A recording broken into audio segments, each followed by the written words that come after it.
السلام عليكم ورحمة الله وبركاته. ازيكم حبايبي؟ عاملين ايه؟ يومكم سعادة وهنا بإذن الله. النهاردة وصفتنا الفراخ المشوية. هنقول على شوية تكات وشوية أسرار تطلع معانا الفراخ المشوية ولا أروع من كده.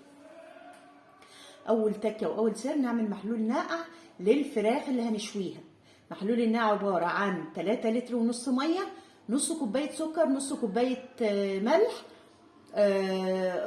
معلقتين خل، عصرة ليمونة. بنحط مع المحلول الناقع ورق لوري، حبهان، رنفل، جوز الطيب، روزماري، اي منكهات انت عايزاها تحطيها في محلول الناقع براحتك، دي تبع الرغبة. بعد كده بنحط الفراخ فيها، وبعدين بنطلع الفراخ. بعد كده بنطلع الفراخ من محلول الناقع ونكون مجهزين تتبيله: فلفل اسود، كركم.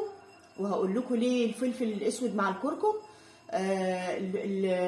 طالما حطينا في الوصفه او في التتبيله كركم يا حبايبي، يبقى لازم نحط معلقه صغيره فلفل اسود، عشان ماده الببرين اللي في الفلفل الاسود هي اللي بتساعد الجسم على امتصاص ماده الكركمين اللي في الكركم، وده مهم جدا.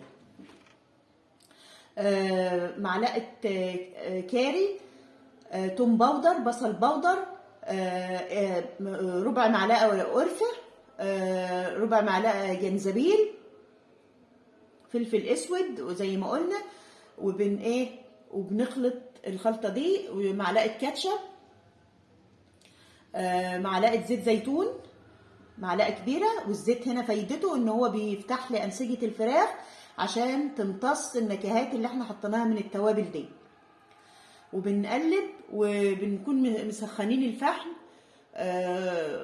ومولع كله، وما نخليش حته مولعه وحته لا كله لازم يكون مصهلل، كله لازم يكون مصهلل، عشان لما بيكون في حته مصهلله وحته سودة بينتج عنها مواد ضاره جدا، فلازم يكون الفحم مولع جمر. تمام. بعد كده بنرص الفراخ، بس يا ريت نكون مبيتينها ليله او على الاقل 4 ساعات في التتبيل. وبعد كده بنرص الفراخ على الشوايه ونقلب من وقت للتاني وبس، وبتتقدم زي ما انتم شايفين، وبالهنا والشفا. ما تنسوش تدعموا لي القناه وتعملوا لي لايك وشير وسبسكرايب، والسلام عليكم ورحمه الله وبركاته.